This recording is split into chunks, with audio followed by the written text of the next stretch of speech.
අද පොඩි දෙයක් කියල දෙන්න යන්නේ අපි බලමු ඇවල්ටන් ලයිව් එක ඇතුළට මෙන්න මේ මිඩි ට්‍රැක් එකට FL ස්ටඩියෝ එක FL ස්ටඩිය එක කොහොමද මේ මිටිරක් එකට ගන්න කියලා රයිට් ඒගත්තාම ෆෙල් ස්ටඩියගේ තියෙන ටෝන ඕන එකක් අපිට මේක මිටි ට්‍රක් එක ඇතුළ ප්ලේ කරගන්න පුළුව රයිට් එක් කරගන්න හොම ලඩක් කල බලමු කරන්තින් බොහොම සුළු දෙයයි මෙතන අපි ගත්තා FL ස්ටඩියෝ එක ෆයිල් ලොකේෂන්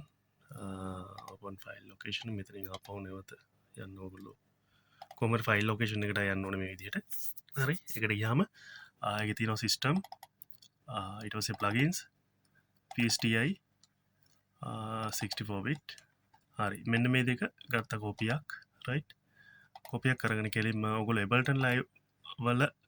මතකන අරමගේ පලවෙනි වීඩියෝ සොලහ මං කියල දුන්නේ අපි VST ෆෝල්ඩ එකක් වෙන හදරන එබල්ටන් ලයි වලට අන්නේ VST ෆෝල්ඩ එකට අර DLL ෆයිල් දෙක කොපියත්දාගන්න ඒ කොපියත්දාගතර පස්සේ VST එකක් විදිහට එබල්ටන් ලයි ඇතුළේ ප්ලගින් සොල FL ස්ටඩිය පෙන්නම් හරි මෙතින් රයිට් හරි මෙන්න මේක අපිට පුළුවන් මිටි ට්‍රැක් එකක් මිට්‍රැක් එකට ඇදල දැම්මා රයිට් එතකොට මෙන්න මේ වගේ පොප්පයක් එනවා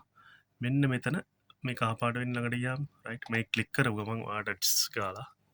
කෙලෙම FL ස්ටඩියෝ ඔපන් වෙනවා දැන් මේක ප්ලේ වෙන්නේ ඇබල්ටන් ලයිව් හරා රයිට් වාට කැමති ප්ලගින් එකක් මේකට FL එකට එන ඕන අපි ෆලෙක්ස් දාගම් රයිට් මේක පලවෙනි එකට දාගත්තා රයිට් මේ ඕනම ප්ලගින් එක තින ඕනමට ඕන්න එකක් වාට ප්ලේ කරගන්න පුළුව රයිට් මේක දැන් බැක් කලත් මේක එන්නේ අපිට ඇබල්ටන් ලයිව් හරා රයිට් මරකොඩ් කල්ලත් පෙන්න්න රයිට් මේ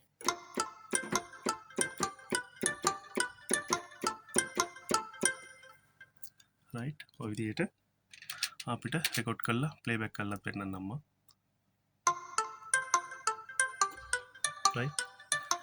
ඇබට ලයිවතුල අපට පුළුවන් FL ස්ටඩියෝ රන් කරගන්න මෙන්න මේ විදියට